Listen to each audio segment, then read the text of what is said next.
All right, tonight a family in Sloughhouse is sharing how they narrowly escaped after one of those lightning strikes sparked a fast-moving fire on their rural property. The fire was fueled by dry conditions and strong winds, forcing the family to flee from their home as it became engulfed in smoke. ABC 10's Roxanne Elias joins us live from the scene right now. Roxanne, talk about a terrifying situation. Tell us just how close this fire came to the home.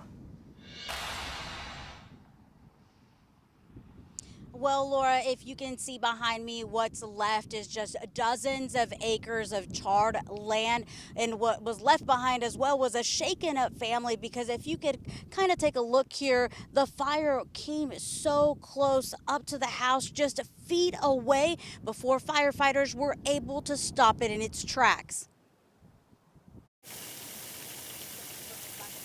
Jeremy Bailey waters what's left of his scorched property near the intersection of Ione and Pony Brown roads. He's putting out hot spots while reflecting on how lucky his family feels. I woke up this morning, wind was blowing pretty good, looked up the hill, you could see thunder and lightning, kind of debated whether to go to work. Guess I probably should have stayed home now. It was around 4:30 in the morning on Tuesday when he drove to work.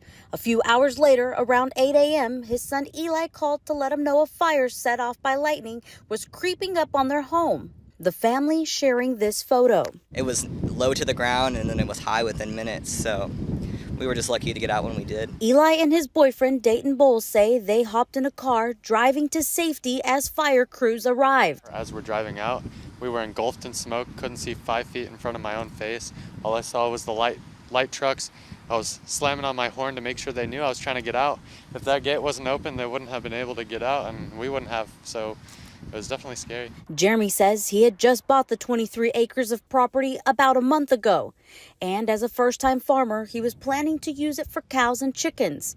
The father admits he knew there was a fire risk, but that doesn't make it any easier to see the damage. It's like you work so hard and you put your whole nest egg into it, and just thank you, to everybody that worked so hard, to put all this together. It's overwhelming in a way, for sure. Captain Mark Nunez with Sac Metro Fire says these types of fires show it's still summer, although the weather is starting to change. The grass is still very dry, the humidity is still low. When we get incidents where we have dry lightning that are starting fires, those fires have the ability to take off, just like we're seeing today. Jeremy says he still plans on farming the land once the grass grows again.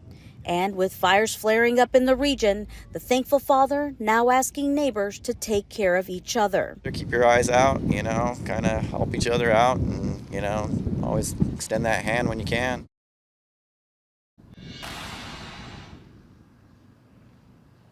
The family says they are extremely grateful for everything the firefighters did in order to save their home. They also say they plan to be a little bit more prepared next time when this happens and if it happens again. I'm live in Sloughhouse. Roxanne Elias, ABC 10. Yeah, Roxanne, just seeing all of that charred land behind you, it's heartbreaking, but I'm so glad to hear that everyone is okay and that their home is safe.